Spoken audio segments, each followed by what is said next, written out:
Now, when we talk about production by just one specific firm, for example, we talk about the limits. So when we talk about the production possibility frontier, we said it's the maximum combination of goods and services that can be produced. If we look at it for a country, it says that a country is limited to what they can produce. And but when you look at that, so if we look back and you look back to what used to be produced versus what is produced today, you see that, as a country, we are producing more. And not only that, we are producing more per person.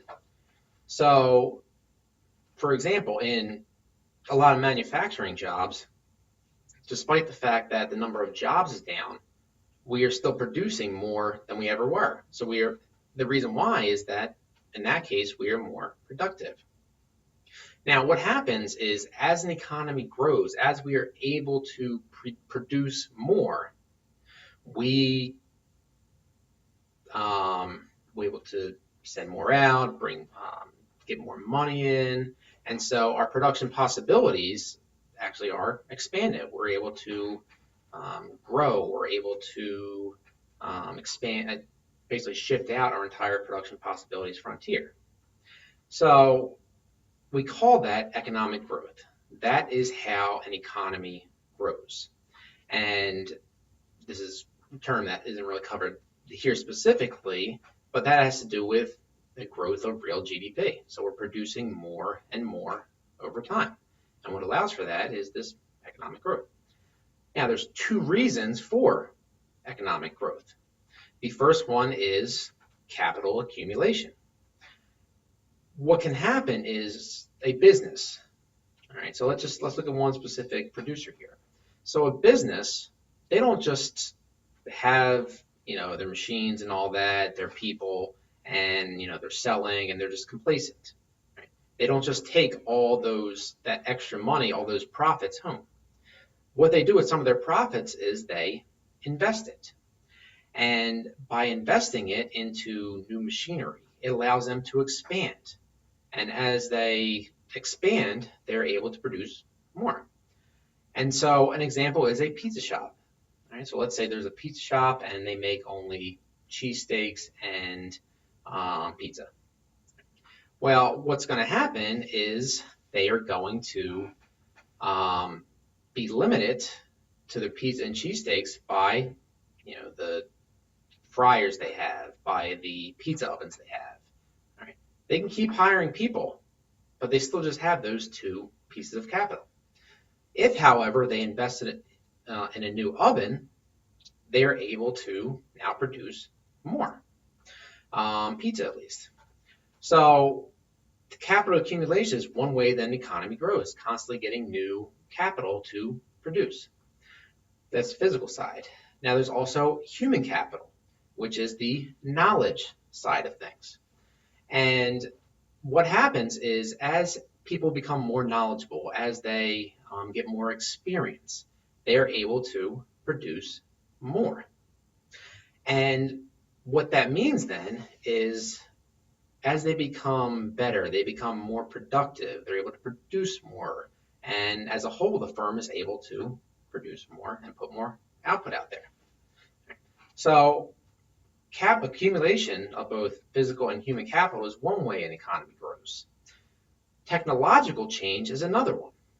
So as technology advances, it allows us to produce more. We are in the middle of the biggest technological advancement period in the history of mankind.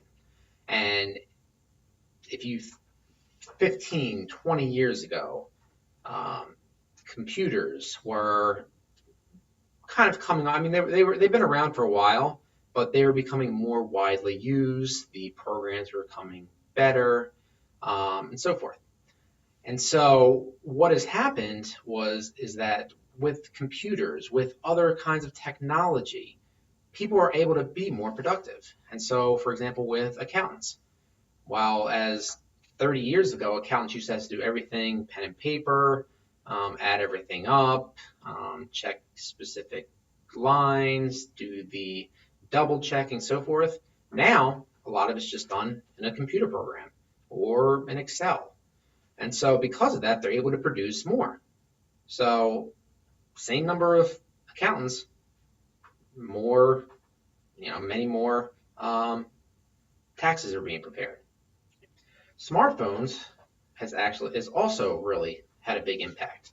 And with smartphones, we're able to do more now on our phone than we ever were. And so, for example, it allows a businessman to check his emails wherever he's at. And that allows him to not have to take time out of his day to go, if he's on the road, to go find a computer, to log in, to do that, and so forth. And so it allows him to get more done during a day. And so all this technological change has allowed us to fully become more efficient, more productive, and has allowed us to grow. So now, what exactly does economic growth look like? And so if we go back, if we're looking at our production possibilities frontier, all right, so let's, like that. Let's insert a text box here. All right. So here we have our production possibility frontier, which has the maximum combination of goods and services that can be produced. Now, if this never changed, if this never was expanded, what we would be looking at then is we would be looking at an economy that just can't produce, that isn't producing anymore.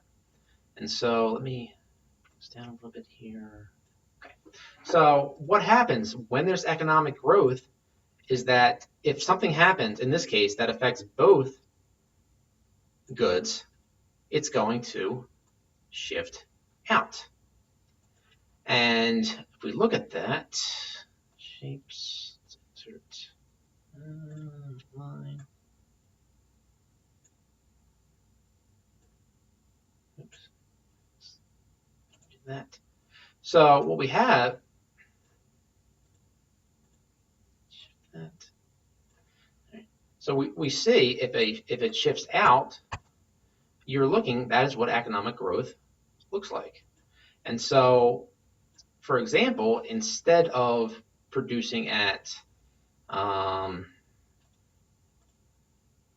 see, so instead of producing at this point here, we can still produce the same amount of good A, but now do more of good B. Now, that growth doesn't necessarily have to be across the board. So let's look at another example. Let's say we are looking at,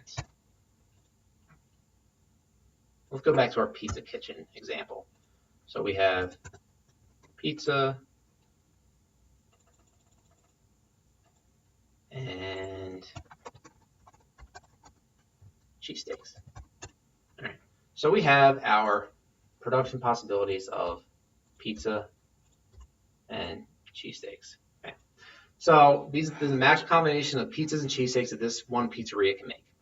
But let's say, as we talked about, they invest in their new pizza oven.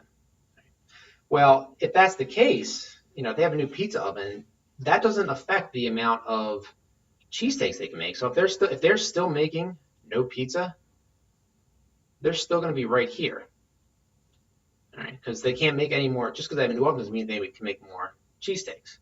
So what's going to happen in that case is that you could see more of a pivot to where if you're making no pizza, you still can't make any more cheesesteaks.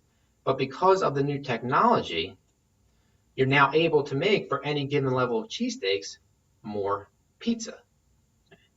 So what happens with all of this is that if something happens that affects just one good, it's going to do kind of a pivot for it.